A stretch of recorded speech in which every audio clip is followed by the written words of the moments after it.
우리가 마지막 찬양했었던 이 민족의 가슴마다 그리스도의 계절은 제가 20대 초반 때에 CCC 선교단체에서 정말 많이 불려지고 또 교회 안에서도 청년부에서 특성으로 청년부 헌신 예배할 때 특성으로 정말 많이 불려졌었던 곡입니다.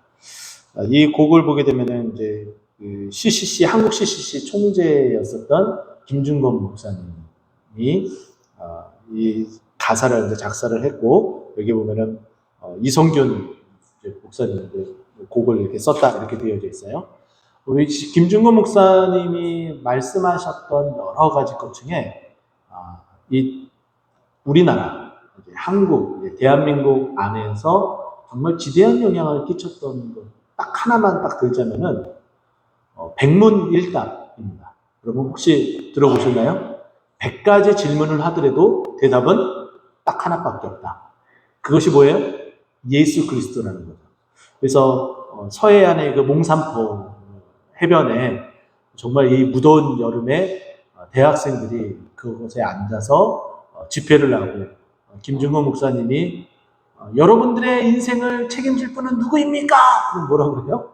백문일답. 100가지 질문을 하더라도 다 무조건 예수 그리스도예요. 그러면 청년들이 그 몽산포의 해수욕장에 쫙 앉아서 예수 그리스도 이렇게 외치는 그 정말 소름 돋는 그런 일들이 있었습니다. 네, 추억 돋는다 그러죠? 이럴 때는. 네. 아직도 그것은 유효한 듯합니다. 어떠한 질문을 하더라도 인생에 관한 어떠한 질문을 하더라도 그 대답, 우리의 모든 문제의 또 그 질문의 해결책, 해답은 예수 그리스도밖에 없는 줄 압니다. 오늘 이 사도행전 13장을 보게 되면은 먼저는 우리가 이제 제가 지난주에 말씀드렸던 것처럼 이 사도행전 13장에 이 교회가 얼마나 건강한지에 대해서 잠깐 말씀을 드렸었어요. 6장하고 비교해서 제가 말씀을 드렸었죠.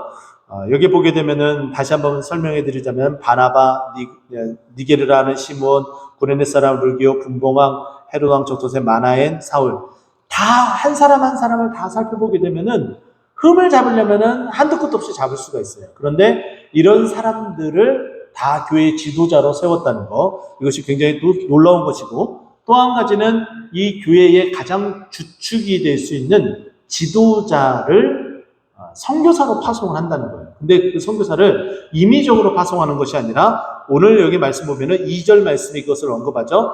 주를 섬겨 금식할 때에 성령이 이르시되, 그러니까 성령께서 말씀하시고 지시하니까 그대로 따른 거예요.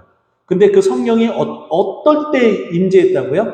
주를 섬겨 금식할 때. 자, 여기서 주를 섬겨 금식할 때, 우리는 이제 금식에 대한 포커스를 맞춰 보면은 좀 잘못된 해석이 좀 될 수가 있어요. 여기 보게 되면은 영어 성경을 보게 되더라도 이 주를 섬겨 금식할 때 그냥 워시핑이라는 단어를 쓰고 있습니다. 이것은 뭐냐면은 정말 주를 다해서 예배할 때에 성령이 임하고 그 임하신 성령이 누구를 따로 세우라고 그랬어요? 바나바와 바울을, 그러니까 사울을 따로 세우라고 이렇게 이야기를 하죠. 바나바는 안디옥 교회의 지도자였고 사울도 지도자였습니다. 혼자 이 안디옥 교회를 이끌어가기 힘들어서 사울을 데리고 와서 함께 공동 목회를 하고 있는 그런 교회였어요. 매우 건강하고 그리고 계속해서 퍼져나가는 이 주의 능력이 주의 일들이 퍼져나가는 그런 교회였었는데 여기에 가장 그 주춧돌이 될 수 있는 그 지도자 2명을 따로 세워서 파송을 하는 거예요. 이 교회는 어떻게 보면은 손해다라고 생각할 수도 있는데 결코 그렇지 않아요. 하나님께서 크게 더 역사하시기 위해서 성령의 역사가 일어나기 시작을 한 거죠.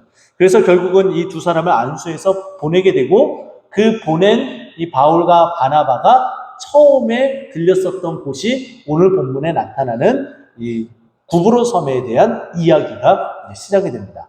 자, 구브로 섬은 지금 이제 구브로 이렇게 치게 되면은 영어 명칭으로는 사이프러스라는 표현을 쓰게 됩니다. 이 나라, 이쪽 지역에서는 영어 명칭을 안 쓰고 이들이 그냥 평소에 불렀었던 이제 이름을 부르는데 그게 이제 키프로스예요. 키프로스 공화국이라고 뭐 유럽에서는 지금 현재 가장 먼저 영주권을 뭐 받을 수 있는 나라다 뭐 이렇게 표현하기도 하는데, 이 키프로스라는 나라가 지금 현재 복음화율이 굉장히 많이 되어져 있습니다.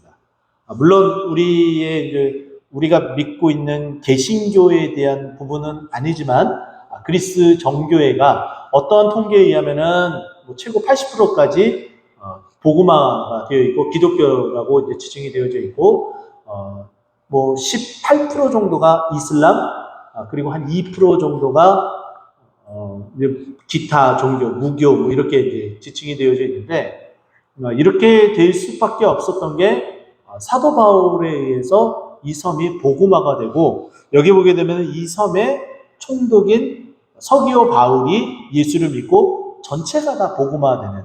근데 거기에 어떠한 일이 벌어져요? 우리가 알고 있는 것처럼 귀신 들린 이제 소녀를 고쳐주게 되는 그런 일들이 여기서 발생하게 되니까 그것을 보고서 더더군다나 믿게 되는 놀라운 일들이 퍼졌다는 거죠. 근데 이 섬이 원래는 어떠한 섬이었어요? 유대인들이 잠식되어져 있는 섬이었었고, 또 마술, 각종 이단과 같은 어떤 그런 모습에 노출이 되어져서 전혀 신앙이라고는 요만큼도 찾아볼 수 없는 바로 그런 곳이었습니다. 근데 그 중에서도 한 사람이 믿음의 사람을 이어갈 때에 이것이 어떻게 변화가 되고 주의 성령이 그곳에 임하고 이끌어 가실 때에 어떠한 변화가 있는지 우리 오늘 본문 말씀을 통해서 함께 살펴보도록 하겠습니다.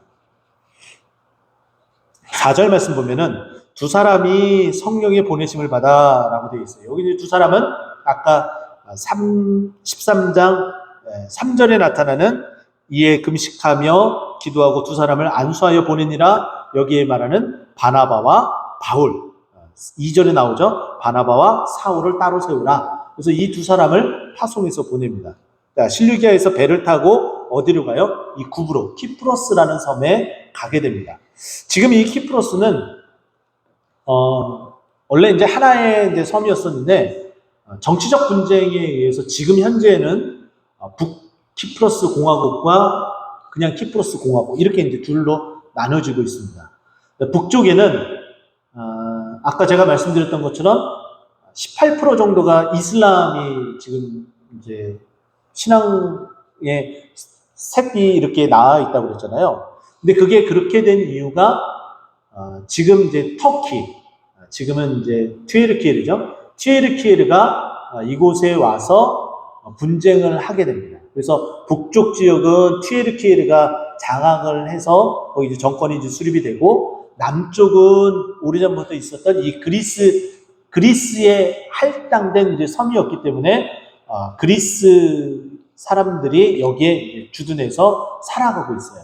그래서 튀에르키예르, 지금 현재 튀에르키예르에 의해서 지금 현재로서는 북쪽은 약간 이슬람이 이제 조금 더 강세가 이제 되어져 있고, 남쪽은 거의 다 이제 그리스 정교회가 자리 잡고 있는 모습을 보게 됩니다.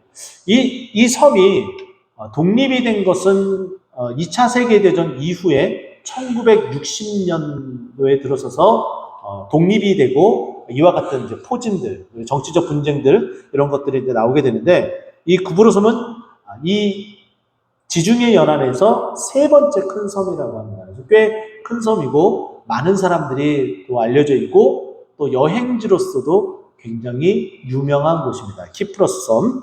자, 그런데 이곳에 바울과 바나바가 배를 타고 들어가게 됩니다. 그래서 가장 먼저 들어간 곳이 살람이라는 곳에 들어가게 되죠. 이 섬을 딱 그려서 보게 되면은 약간 이제 동서쪽 이 섬에 이제 꼬다리처럼 이렇게 쭉 나와 있는 곳이 있는데, 그쪽에 항구 살람이라는 곳에 정박하게 되고, 이 살라미에서 이제 움직이게 되는데, 여기 보게 되면은 5절 말씀 보면은 살라미에 이르러 하나님의 말씀을 유대인의 여러 회당에서 전할세 요한을 수행원으로 두었더라. 지금 이제 두 사람만 간 게 아니라 여러 사람이 이제 갔는데, 그 중에 한 사람이 여기에 요한이라고 나오는데, 이 요한은 나가 요한이에요. 우리가 알고 있는 것처럼 사도 바울의 조카, 성경에서는 생질로 나오게 되죠. 예전 성경에 보면은 그 조카인 마가 요한인데, 결국은 이 2차, 지금 이제 1차 전도여행이 시작이 되는데, 후일에 이제 15장 예루살렘 공의회가 지나고 나서 16장에 들어가서 이제 2차 전도여행을 가게 되는데, 여기서 바울과 바나바가 함께 1차 전도여행을 갔었는데 2차 전도여행 때는 헤어지게 됩니다. 사도 바울은 이제 계속해서 아시아로 복음을 전하기를 원했었는데 그것이 이제 막히게 되는 그런 상황들.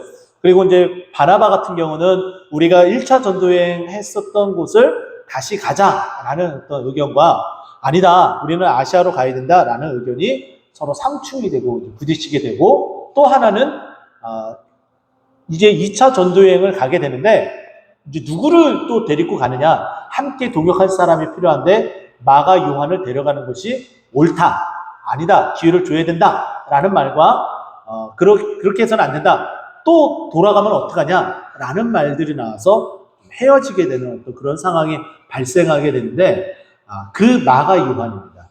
여기 이제 우리가 12절까지 읽었는데 13절 말씀 보게 되면, 바울과 및 동행하는 사람들이 바보에서 배 타고 밤빌리아에 있는 버가에 이르니 요한은 그들에게서 떠나 예루살렘으로 돌아가고, 이렇게 돼 있어요.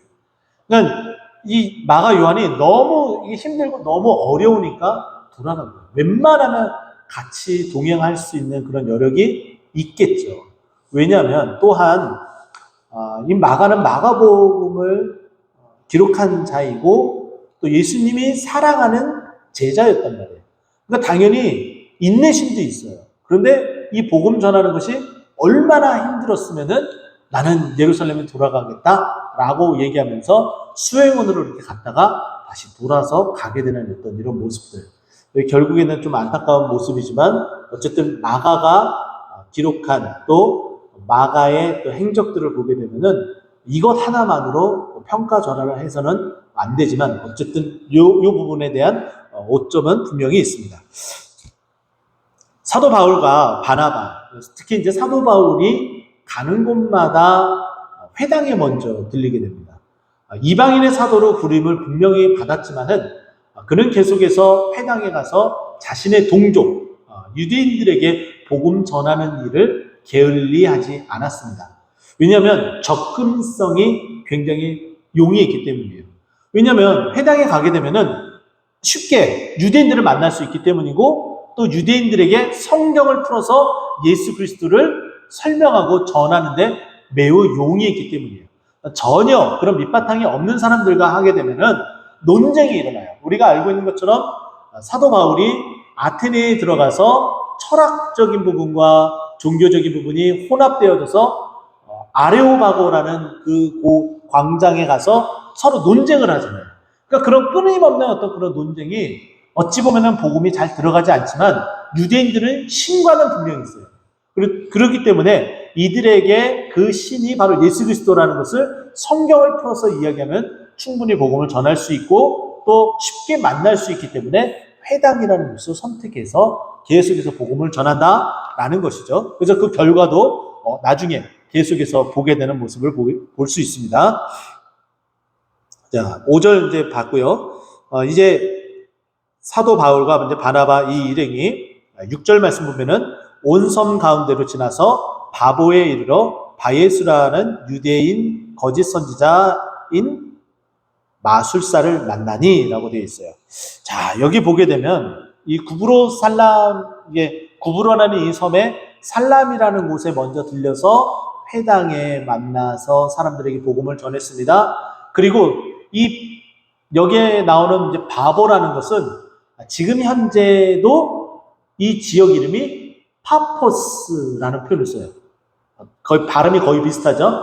파포스라는 곳인데 가로질렀다라는 것은 섬의 이 북서쪽에서 남동쪽으로 한 7시 방향으로 이렇게 쭉 대각선을 가로질러서 섬을 아예 관통하게 됩니다. 이렇게 섬을 완전히 지나서 바보, 살라미도 섬이지만은 그러니까 살라미가 항구이며 또 이 파포스라는 이곳도 바보도 항구 도시예요. 이 항구에 이제 이르러서 누구를 만나게 되느냐? 여기 보면은 바예수라는 사람을 만나게 됩니다. 야, 여기서 이제 바예수 이 설명을 좀 해드려야 되는데요. 바예수는 분명히 유대인이잖아요. 그러니까 유대인에게 있어서 매우 흔한 이름 가운데 이 하나가 예수라는 이름이었어요. 구원자. 근데 거기에 바예수 앞에 바자를 붙이면은 아들이라는 뜻입니다. 혹시 여러분 이 베드로에 대한 이야기를 들을 때 요한의 아들 시모나 들어보셨죠? 처음 들으세요? 들어보셨죠? 그래서 우리가 찬양도 하잖아요. 요한의 아들 시모나 이렇게 하잖아요. 그죠? 요한의 아들이에요. 근데 성경의 요한복음에 보면은 바요나 시모나 이렇게 해요. 바요나. 요나가 요한이거든요. 그러니까 요한 앞에 바 붙었으니까 요한의 아들 바요나 시모나 이게 같은 말이라는 거예요. 그러면 이때 당시에 유대인들에게 있어서 가장 흔한 이름이었었던 예수 그 이름에 뭘 붙인 거예요? 바 앞에다 바. 그러면 이 바는 뭐라고 그랬어요? 아들. 그러면 예수의 아들이라는 그 이름의 뜻이에요. 전형적인 유대인이라는 거죠.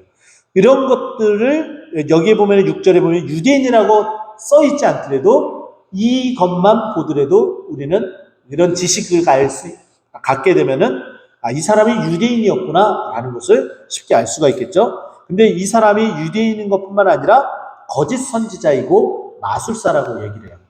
여기서 거짓 선지자와 마술사를 따로 이렇게 띄어서 생각할 게 아니라 함께 붙여서 생각을 해야 됩니다.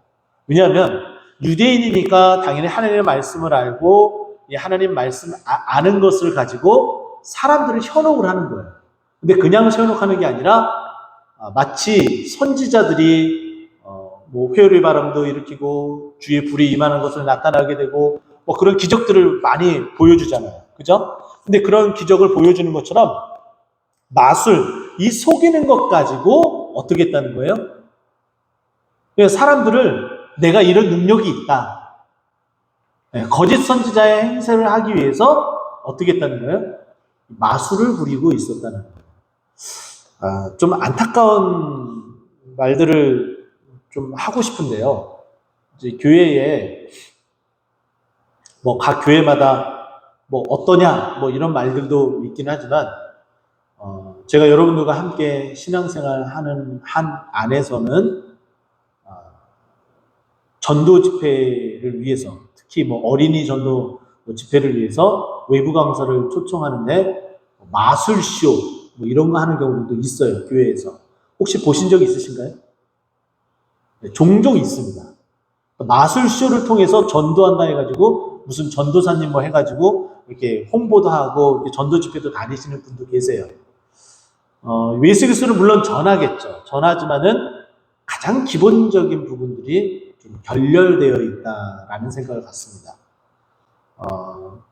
결국은 이 마술이라는 것은 치팅, 속이는 거예요.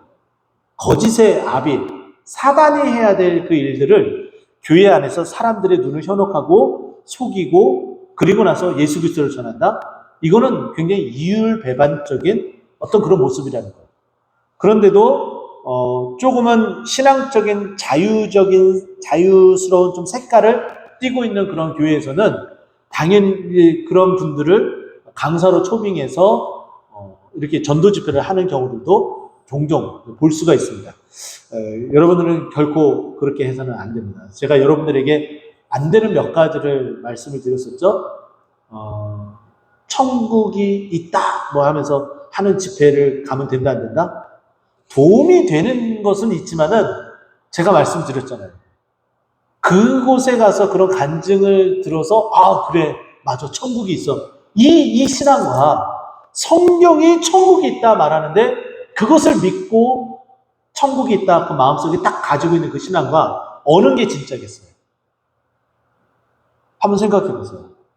사도 바울도 고린도서에 보게 되면은 내가 아는 어떤 사람이 3층 천에 다녀왔다라고 얘기를 해요.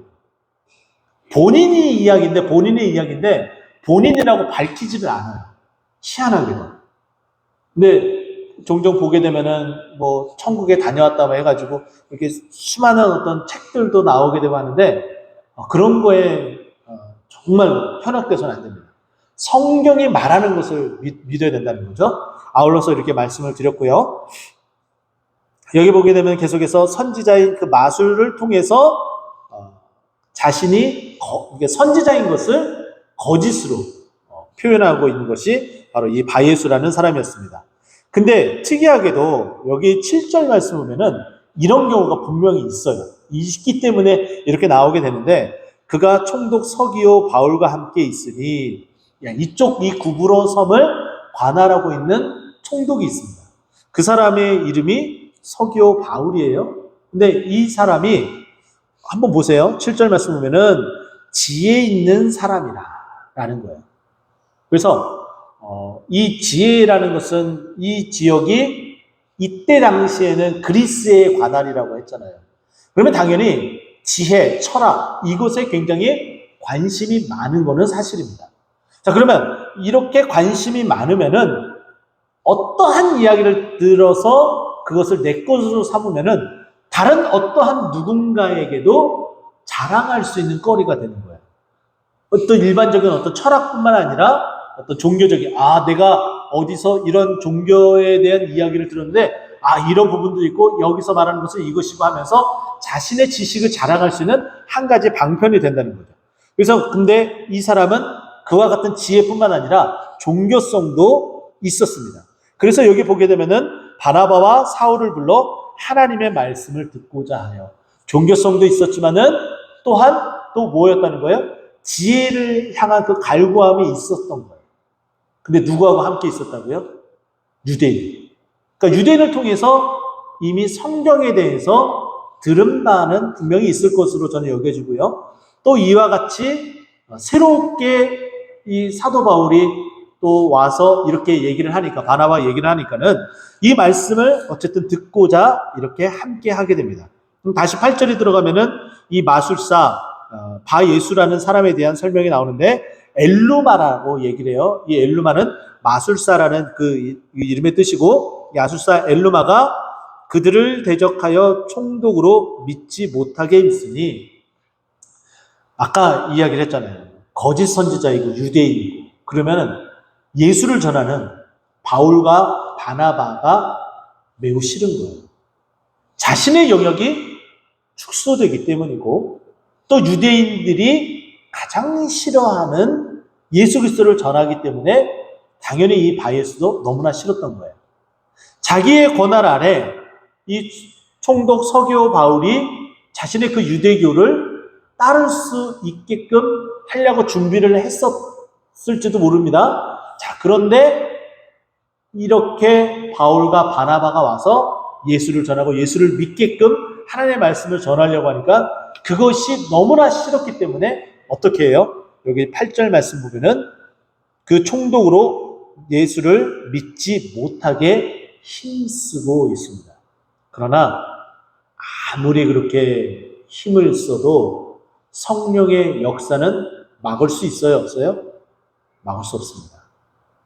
믿음은 전적인 성령의 역사입니다. 내가 이해했기 때문에 믿는 것이 아니라 하나님께서 나에게 믿음의 은혜를 성령으로 주셨기 때문에 믿을 수 있는 거예요. 성령이 아니고서는 하나님을 아빠, 아버지라고 부를 수 없다라고 로마서 8장 15절에 말씀하고 있어요. 그렇기 때문에 우리가 성령 안에서 하나님께서 우리에게 은혜를 주셔서 그 은혜의 선물을 주셔야지만이 예수를 믿게 되는 거예요. 그래서 하나님을 아빠, 아버지라고 부를 수 있게 되는 거죠. 근데 아무리 막으려고 해도 성령의 역사는 막을 수가 없습니다. 자, 9절. 바울이라고 하는 사울이 성령이 충만하여 그를 주목하고, 자, 성령의 충만함이 지속적으로 되려면은 계속해서 성령의 충만함을 위한 삶을 살아야 돼요. 그러지 않고서는 점점 약화되어져요. 이것은 뭐냐면은 시간적인 것과 제가 볼 때는 비례한다라고 볼 수가 있습니다. 여러분들이 조금 더 많은 시간을 할애해서 하나님과 교제를 하면 더 깊이 있는 하나님의 그 은혜를 받을 수가 있고요. 그와 반면에 하나님과 교제하는 시간이 점점 줄어들면은 그만큼 하나님과 점점 멀어지게 됩니다. 이건 비례해요. 시간적인 것과 비례한다라고 볼 수가 있습니다. 근데 사도 바울이 처음에 이 전도 여행을 시작할 때에 성령의 역사하심으로 성령의 말하게 하심에 따라 성령의 명령을 따라서 출발을 했고 그 출발하며 복음을 계속해서 전했고 한 번도 이것을 위해서 매진하지 않았던 적이 없습니다. 그러니까 거의 소멸되지 않았다고 보는 거죠. 그러니까 여기 9절에도 바울이라고 하는 사울이 성령이 계속해서 충만하고 있는 거예요. 성령으로 출발해서 성령으로 전했고 또 성령을 방해하는 일들, 이 믿게 하는 일들이 성령 일이라고 했잖아요. 근데 그것을 방해하는 일들이 있으니까 성령이 충만한 바울이 이제 나타나기 시작을 하는 거예요. 자, 성령이 충만한 사도 바울이 뭐라고 이야기하는지 보세요. 10절 말씀입니다. 이르되 모든 거짓과 이 마술사, 엘루마, 바예수가 바로 이렇다는 거예요. 모든 거짓과 악행은 예수 그리스도를 못 믿게 하는 것, 그리고 거짓으로서 거짓 선지자 행사를 하면서 편취하는 것, 자기 자신의 이득을 취하는 것. 이거는 굉장히 좀 찝어봐야 될 그런 상황이라고 볼 수가 있습니다. 근데 그 악행이 이만저만이 아니었던 거예요. 그래서 가득했다. 그것을 아주 대놓고서 이제 이야기하죠. 마귀의 자식이다. 그리고 모든 의의 원수. 모든 의는 누구예요? 의는 무엇입니까? 예수 그리스도예요. 예수 그리스도예요. 의는 예수 그리스도입니다. 근데 그 예수 그리스도 여기에 보면은 원수다라고 되어 있어요. 예수 그리스도의 원수예요. 성령을 방해하는 것은 결국은 예수 그리스도의 원수가 되는 거죠. 주의 바른 길, 주의 역사, 믿게 하는 것, 예수 그리스도를 믿어 의의 길로 가는 것, 근데 그것을 구부러지게 하지 못하게 막는 것, 그것이 이 바 예수가 한 행위였다는 거예요. 그래서 그렇게 하는 것을 그치지 아니하느냐, 왜 너 그것을 왜 멈추지 않느냐, 왜 계속해서 그 길을 굽게 만드느냐, 너 이거 큰일 난다. 경고와 그리고 정확하게 찝어서 혼을 내고 있는 거죠. 자, 이렇게 하니까 11절 보세요. 이제 그 말을 다 하고 나서 주의 성령이 사도 바울에게 감동되어져서 이런 일이 있을 것이다 라고 알려주신 거죠. 11절 보라 이제 주의 손이 내 위에 있으니 내가 맹인이 되어 얼마 동안 해를 보지 못하리라 하니 즉시 안개와 어둠이 그를 덮어 인도할 사람을 두루 구하는구나. 이거는 우리 주님께서 성령의 충만함 때문에 알려주신 것도 있지만 사도 바울이 자신이 경험했었던 그 일이 성령께서 그대로 알려주신 거다라고 저는 봅니다. 사도 바울이 여러분 어떻게 했어요? 다메섹으로 가는 그 과정 가운데에 그 다메섹 가는 길, 다메섹 도상이라고 그러죠? 그 가는 길 가운데에 하늘에서 소리가 있었죠? 사울아 사울아 어찌하여 나를 핍박하느냐. 자, 그리고 나서 까무러치고 뒤집어지고 이제 예수 그리스도를 믿기 바로 직전에 어떻게 돼요? 모든 더러운 것이 다 씻겨져 가고 그 눈에 씌었었던 것도 다 벗겨져 갈 때에 어떻게 됩니까? 눈이 안 보이게 되는 상황이 발생을 하잖아요. 이미 사도 바울이 이것을 경험한 거예요. 주 예수 그리스도를 믿는 그 일들을 방해할 때에 성령이 나타나서 자기 자신을 이렇게 만들었었던 이 경험이 이렇게 네가 이렇게 하게 되면 이와 같은 벌을 받게 된다라는 것을 성령의 지시함을 받고서 그대로 이렇게 말을 하게 된 거죠. 자, 그랬더니 주께서 구원받는 사람을 날마다 더하게 하셨던 것처럼 아무리 막으려고 애를 써도 안 되는 거예요. 그래서 12절에 보면은 이에 총독이 그렇게 된 것을 보고 믿으며 주의 가르치심을 놀랍게 여기니라. 총독은 결국은 예수님을 믿게 됩니다. 제 어릴 적 시절과 제가 처음 예수 믿게 된 그 부분만 말씀을 드리고 오늘 말씀을 마무리하도록 할게요. 제가 어릴 적 살았었던 동네는 마포구 염리동이라는 곳이고요. 그곳에 기독교 장로회의 성령교회라는 곳이 있었습니다. 그 교회를 담임하는 목사님이 여자 목사님이었어요. 기장직이었기 때문에. 그곳에 가는 날은 성경학교, 그리고 부활절, 성탄절, 추수감사절, 이때만 갔었던 것 같아요. 이때만 갔었는데, 그때 가니까 이제 이 어린 영혼을 책임져 주기 위해서 이제 토요일마다 아니면 주일마다 와가지고 선생님들이 뭐 종거나 교회 가자 이렇게 올 거 아니에요. 근데 평소 주일은 제가 가야 안 가요? 안 가죠. 미쳤다고 가요? 안 가죠. 열심히 뛰어놀아야 되는데, 친구들하고 놀아야 되는데 갈 수가 없죠. 그래서 도망 다녔습니다. 굉장히 멀리 한참 동안 도망 다녔는데, 한참 만에 갔는데도 제가 놀아야 될 그곳에서 안 가고서 저를 기다리는 선생님 모습 보고서 아예 포기를 하고 제가 집으로 들어갔던 적이 있습니다. 그렇게 교회에 가는 거를 싫어했었고, 그 이후로 이제 초등학교 입학한 이후로는 아예 교회에 발을 들여놓지도 않았어요. 부활절, 성탄절, 추수감사절, 또 여름 성경학교 아예 안 갔습니다. 아예 안 갔는데, 주의 역사는 때가 되면, 각 사람의 때가 되면 인도해 주시죠. 제가 고등학교를 서울에 있는 환일고등학교라는 곳을 입학하게 됩니다. 미션 스쿨이에요. 그 환일고등학교에 입학을 하게 되면 일주일에 한 번씩 채플 시간을 갖게 됩니다. 그 채플 시간에 제가 늘 할 수 있는 유일한 시간이었어요. 뭘 할 수 있었느냐? 잠자는 시간이었어요. 채플 시간은 너무나 은혜로운 단잠을 잘 수 있는 그런 즐거운 시간이었습니다. 그렇게 한참을 자고 있는데 9월달 덥잖아요. 에어컨 시설도 안 됐던 91년 바로 그 시절에 한참 자고 있다가 제가 잠에서 깨어납니다. 왜 깨어나느냐? 제 콧바람이 제 목 아래에 흥건하게 이슬을 맺혀주게 함으로 말미암아 제가 잠에서 깨어나게 됩니다. 그러다가 갑자기 이게 하나님의 역사인데 갑자기 그런 생각이 드는 거예요. 내가 지금 뭐 하고 있나? 라는 생각이 들기 시작을 했어요. 저 앞에서는 알아듣지 못하는 소리를 하는데 내가 계속해서 이렇게 이 시간을 자는 것으로 그냥 때우고 말아야 되는 것인가?